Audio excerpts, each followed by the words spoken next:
Bienvenidos y bienvenidas a este tercer capítulo de Redención Americana. Hoy hablaremos sobre los caminos que ha emprendido el ser humano para encontrar el paraíso sobre la tierra. Hablaremos sobre cómo esta búsqueda no se ha dado de forma exclusiva como una aventura espiritual, sino también como una expedición a trote de galera a lo largo y ancho de la tierra.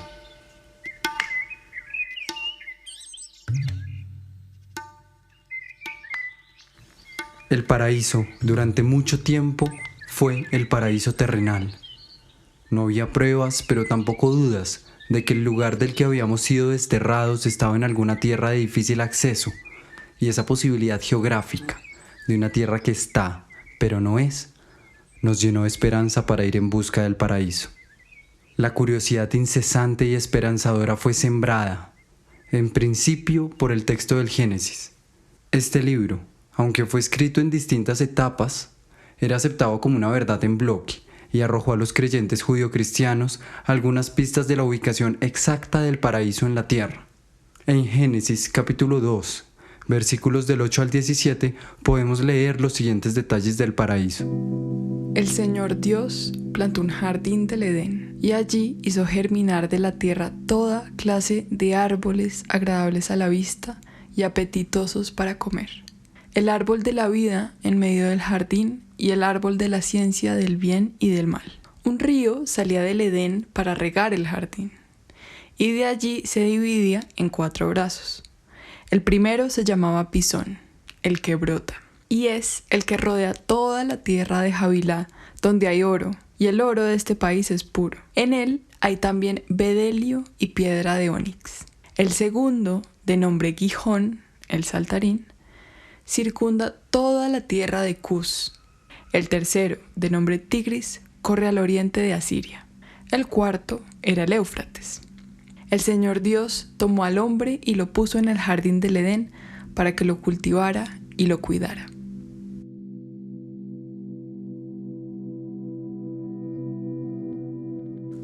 Cuando yo escucho estos fragmentos me impresiona la exactitud con que se describe la ubicación del paraíso. Algunos de los ríos que están allí nombrados son conocidos por los seres humanos y comparten la característica de encontrarse en medio del oriente. La construcción de este imaginario paradisiaco en Occidente es de lo que hablaremos en el capítulo de hoy.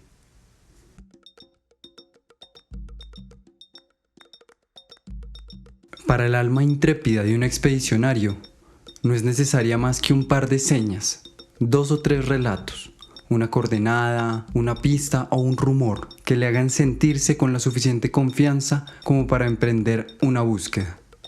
Pero antes de hablar de las expediciones que emprendimos en busca del paraíso, es importante que conozcamos cómo se fue construyendo el jardín del Edén como imaginario.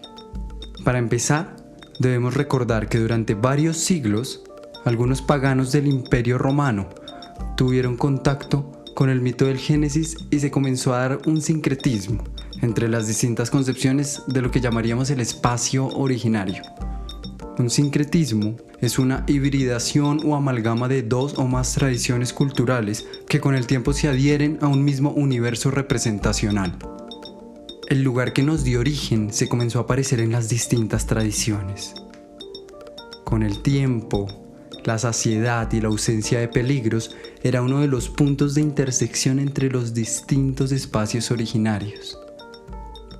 En esos años de interacción entre la tradición judio-cristiana y los mitos grecorromanos, se conformó lo que se ha conocido como el mito de la Edad de Oro. Este nombre de la Edad de Oro es clave, pues va a quedar retumbando en la memoria de Occidente como una referencia grecorromana para los tiempos de abundancia y eterna juventud. La Edad de Oro es evocada en escritos como Los Trabajos y los Días de Hesiodo del 700 a.C., donde se describió con las siguientes palabras. Los hombres vivían como los dioses, con el corazón libre de preocupaciones y amparado de dolores y miserias. La vejez no les pesaba, todos los bienes les pertenecían.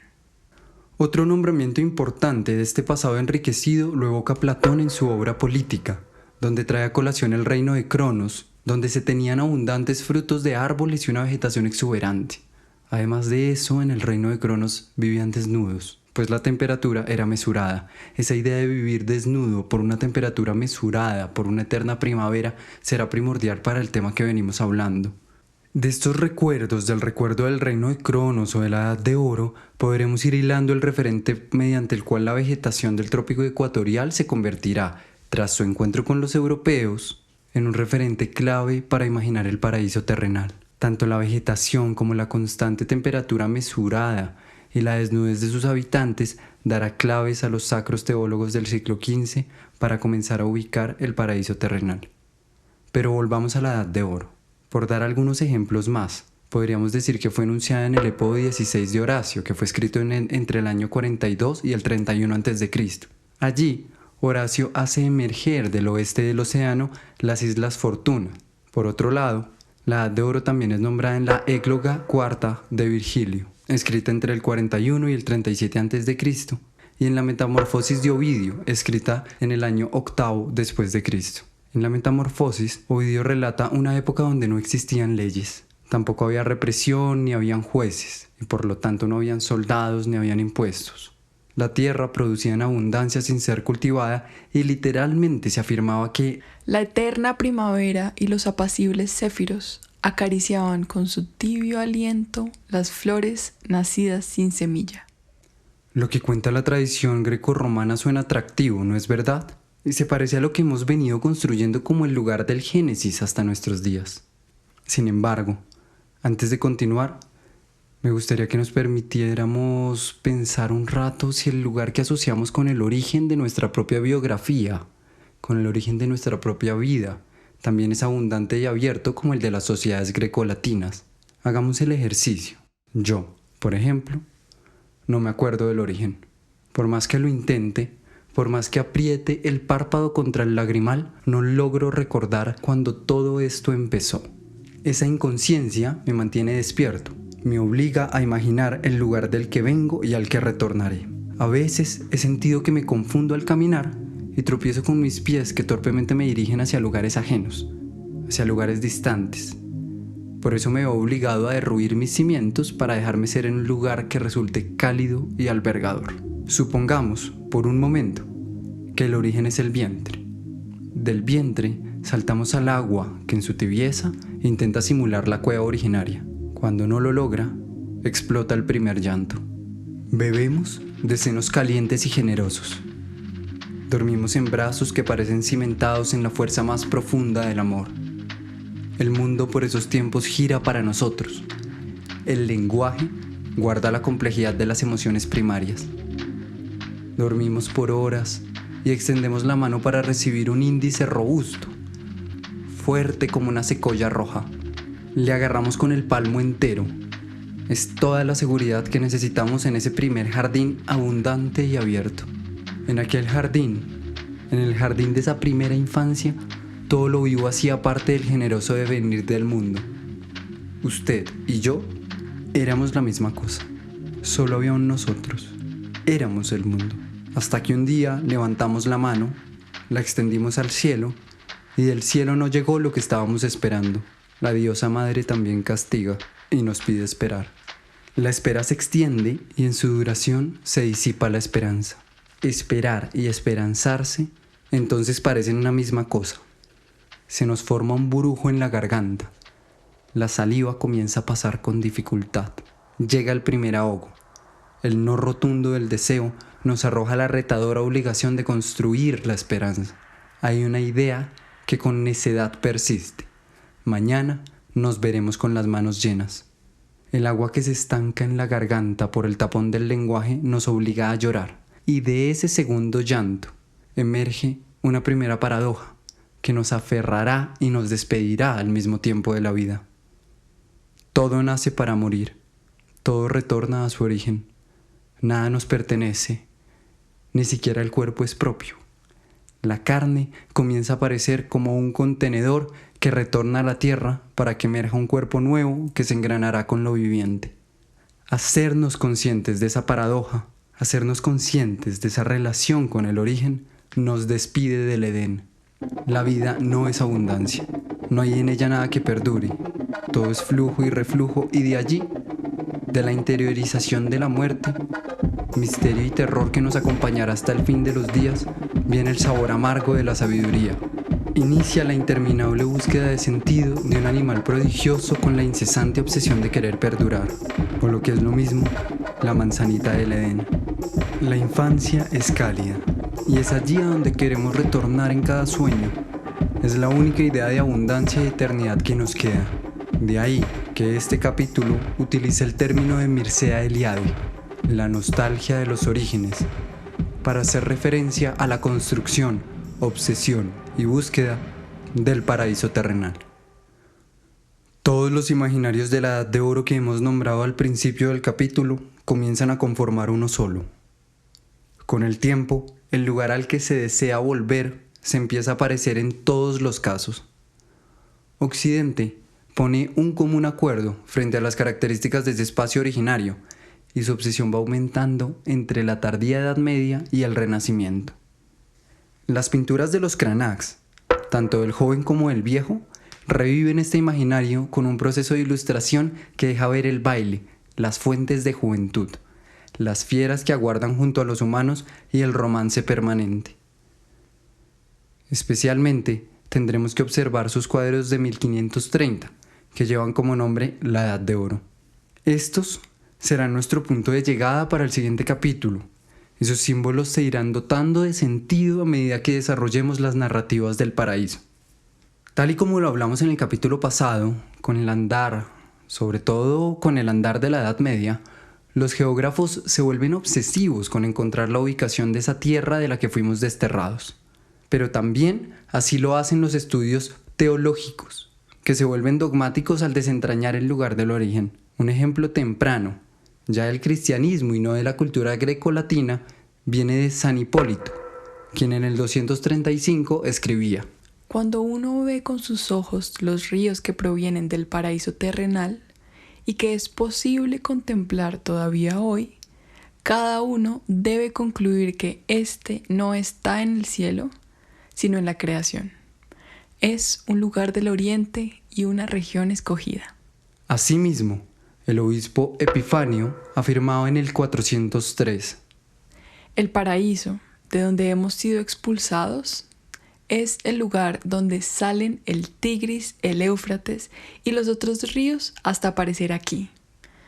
Adán no pudo ser expulsado del cielo, sino de este paraíso que está en Oriente. A lo que seguiría San Agustín, una de las figuras más importantes de la Iglesia Católica, planteando la siguiente advertencia en su texto Genesi ad Litteram, del 430. Debemos sentirnos advertidos de tomar al pie de la letra todo el relato de los orígenes.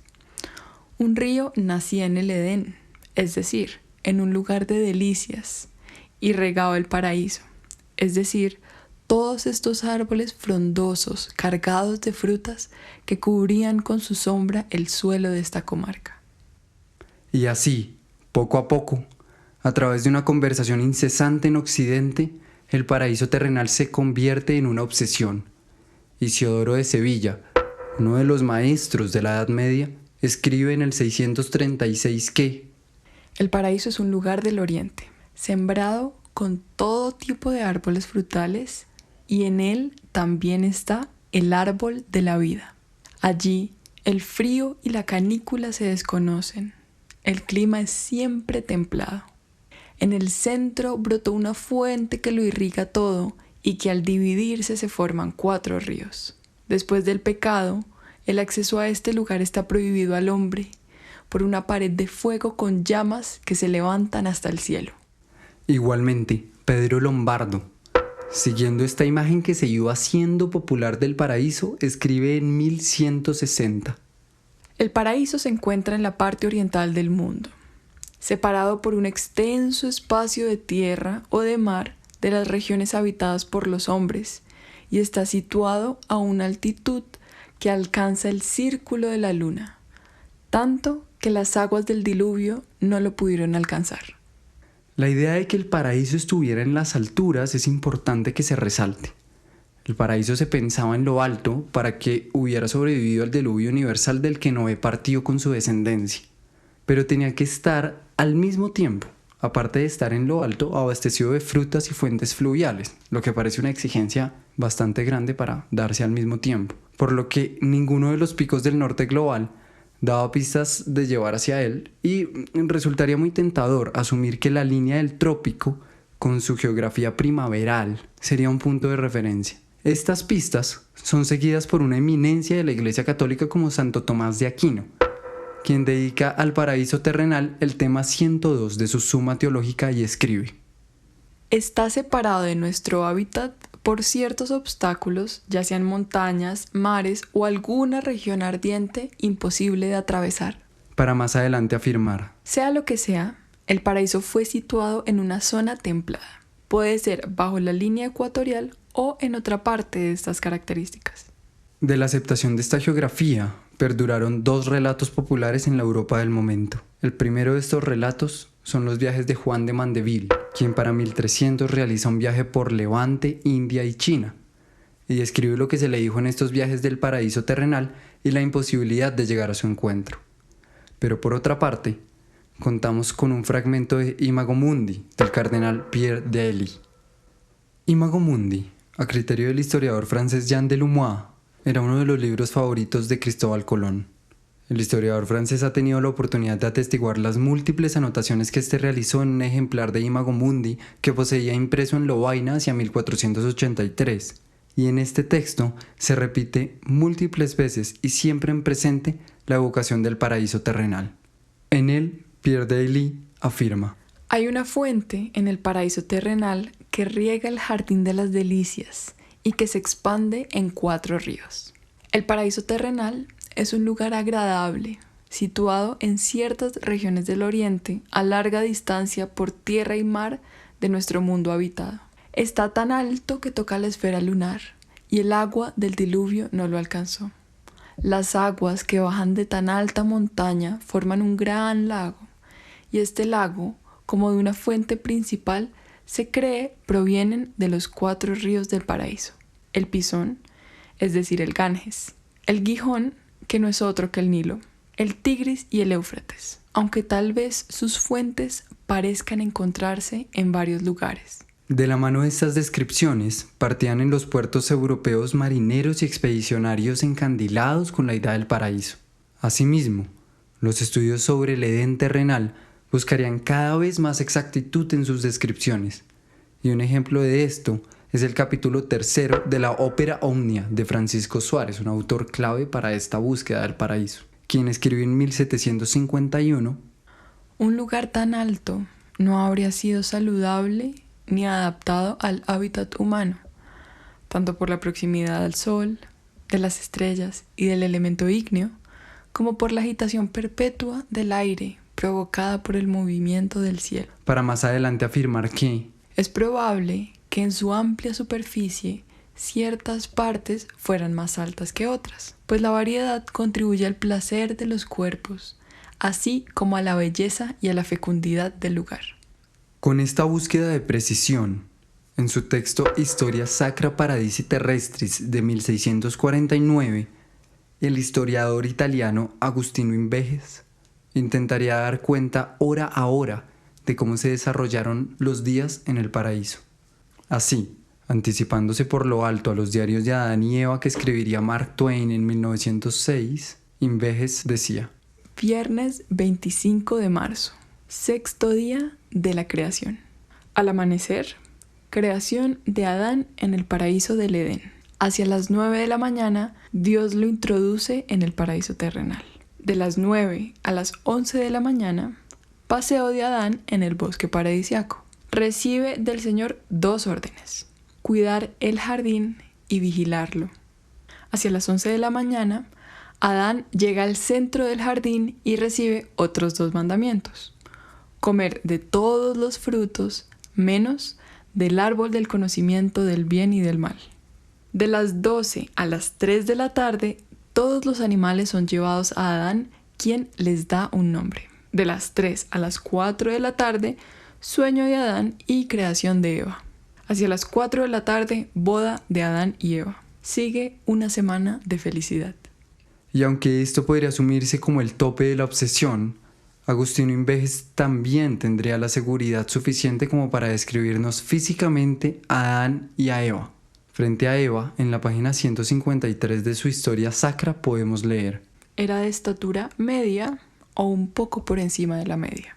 El rostro ni redondo ni anguloso, sino discretamente alargado, de tez cálida, cabellos rubios, cejas arqueadas más bien negras, ojos penetrantes de pupilas algo doradas, casi color aceituna, nariz bien dibujada, labios como una flor de donde salían palabras dulces, los dedos y las manos finos, todo en Eva parecía digno y serio, a semejanza de la futura Madre de Dios. Por otra parte, es importante aclarar que esta obsesión con el Génesis no es un asunto exclusivo del catolicismo, sino que también tuvo relevancia entre los primeros protestantes. Un ejemplo de esto es el comentario del Génesis que hace Martín Lutero con afirmaciones como: si Adán hubiera permanecido en estado de inocencia, habría cultivado la tierra no solo sin sufrimiento, sino que hubiera sido un juego y un disfrute inigualable. Frente al problema del trabajo, que resulta esencial para definir el paraíso, también escribió Suárez en su ópera Omnia: el trabajo, en el paraíso terrenal, no debía ser ni una fatiga ni un castigo, sino una ocupación fácil, un ejercicio corporal placentero. Por añadidura, no habría sido una obligación para proporcionarse alimento, como lo es hoy, sino una manera de perfeccionar, fertilizar y explorar la naturaleza, haciendo experimentos sobre las fuerzas de la tierra, las semillas y las plantas. Esta discusión sobre el trabajo se ve acompañada por unos cuestionamientos que denotan curiosidad incesante. Por ejemplo, se preguntaban en qué lengua le hablaba Dios a Adán y a Eva y en qué lengua hablaban entre ellos. Por otro lado, el asunto de la sexualidad en el Edén, que se venía convirtiendo en un tabú inquietante para los religiosos, comenzaría a ser especulado ampliamente. Lutero, por ejemplo, opinaría en su comentario sobre el Génesis que entonces, el amor de un sexo por el otro habría sido sin mezcla y puro. Se habría engendrado con toda integridad, y se puede decir que habría sido por obediencia al mandamiento creced y multiplicaos. Las madres habrían dado a luz sin dolor, y no hubiera habido tanta fatiga y preocupaciones para criar a los hijos. Es verdad que la atracción mutua del hombre y la mujer está en su naturaleza, así como su fruto, que es la procreación, pero sin que se mezclen los aterradores excesos del deseo y los grandes sufrimientos del parto. Los propios esposos experimentan un sentimiento de vergüenza y de confusión cuando disfrutan de relaciones frecuentes lícitas. Tanta es la presencia del mal inmenso del pecado original. La creación es buena, es cierto, y buena también la bendición. Pero la corrupción que sobrevino por culpa del pecado es tal que los esposos no pueden gozar sin molestia. Idea que más adelante es polemizada por Agustino Invejes, al afirmar que todos los padres dan por sentado que Adán y Eva, antes de la falta, permanecieron vírgenes. Es después de la pérdida del paraíso, dice Crisóstomo, que comenzó el primer uso de la cosa venérea. Pues antes de la desobediencia, Adán y Eva llevaban una vida angelical y no se hablaba de los placeres de Venus.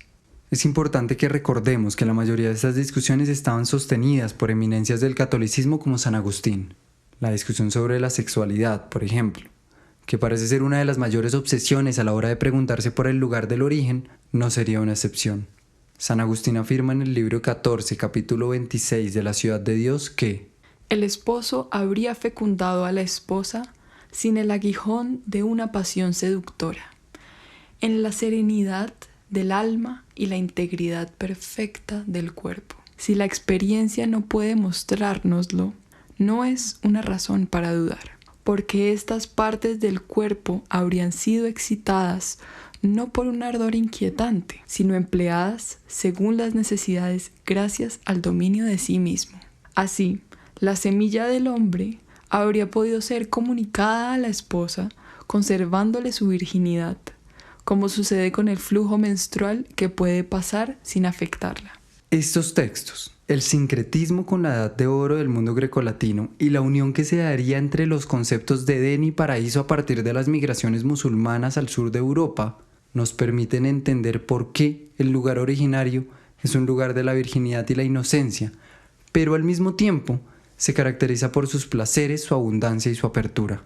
Esta dicotomía nos permite comprender un poco mejor el famoso tríptico de Jerónimo el Bosco, titulado El Jardín de las Delicias. Su panel izquierdo evoca el paraíso en el sentido bíblico. El Creador llama a Adán y a Eva a la vida. Detrás de ellos hay una fuente de la vida, rosada, que se yergue sobre un estanque de aguas tranquilas y azules. La impresión general en este recuadro es de paz. Parece una campiña rural y tranquila. Los animales beben sin temor del pozo. Pero el cuadro no acaba en ese primer retablo. Habremos de desconfiar de las sensualidades de la tierra. El jardín se esfuma después del pecado original y nos arroja a la parte central del tríptico. Esta parte central está dedicada a los falsos placeres terrenales.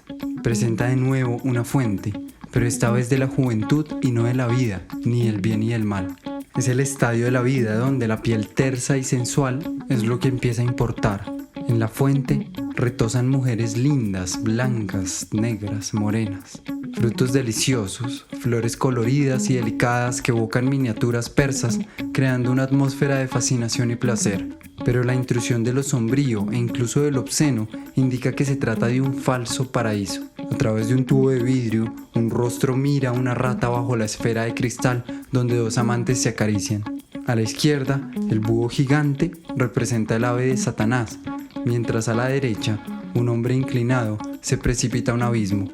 El panel siguiente, el de la derecha, nos permite concluir la lectura del cuadro. Es el triunfo del mal en un inagotable infierno de tormentos. Todas estas dimensiones del paraíso que nos presenta el tríptico del Bosco de 1503 se dejarán ver con mucha claridad en las representaciones del territorio americano y por supuesto también en las de sus habitantes originarios. La situación dicotómica entre el deseo y la inocencia, entre la virginidad y la abundancia, será una característica a la hora de crear un imaginario de las Indias. Mientras que los europeos ingresan a un territorio distante y distinto, van saciando su curiosidad. El tema del paraíso terrenal se vuelve un asunto pictóricamente obsesivo y se empieza a representar con fauna y flora americana, como podemos ver en las pinturas de Adán y Eva que realiza Jean Bruegel a principios del siglo XVII. Al tiempo, ambos Cranach, tanto el joven como el viejo, pintarán la fuente de la juventud y darán con esto una impronta a la posibilidad de un retorno al origen en Occidente, puesto que, al encontrar el paraíso, hay que estar en principio sanos, tersos y desnudos.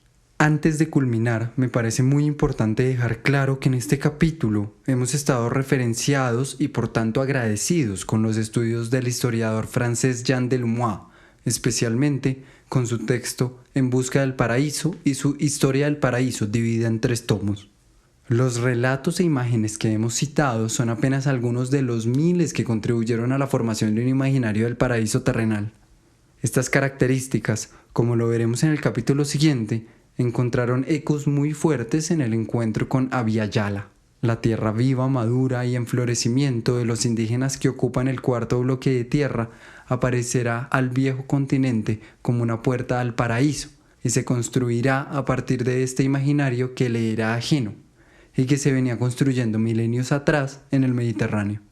Los colonizadores inician su campaña colonial con múltiples aspiraciones, pero acá nos interesa resaltar una, la de saciar la sed de una época que viene obsesionada con el paraíso terrenal, la nostalgia de los orígenes, un síntoma que ha caracterizado a Occidente y su colonialismo incesante, y que fue expresado en términos de melancolía para el siglo XVI por Edmund Spenser en su poema Las ruinas del tiempo, al declamar: Entonces viví en un paraíso placentero, colmado de primorosas flores y de las más exquisitas delicias. En la tierra no se podría inventar algo mejor. Oh fugaz placer, comprado con tan larga pena. Podemos hoy deleitarnos con la dicha terrenal y encontrar alegrías en los placeres vanos. Ahora que he visto ese jardín en ruinas, allí donde él estaba, solo vacío encuentra la mirada.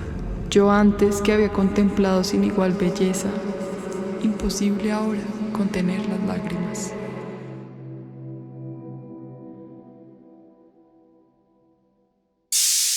El podcast Redención Americana es producto de una investigación de Jorge Esteban, quien les habla. Y en las citas hemos escuchado la voz de Isabela Londoño Parra. Redención Americana es el proyecto ganador de la beca para la circulación de investigaciones sobre las artes en formato podcast y se realiza con el apoyo del Instituto Distrital de las Artes y la Galería Santa Fe. Gracias por acompañarme en este tercer capítulo de Redención Americana y espero contar con su compañía en el siguiente, para introducir esta obsesión por el paraíso en la pasmosa novedad de América.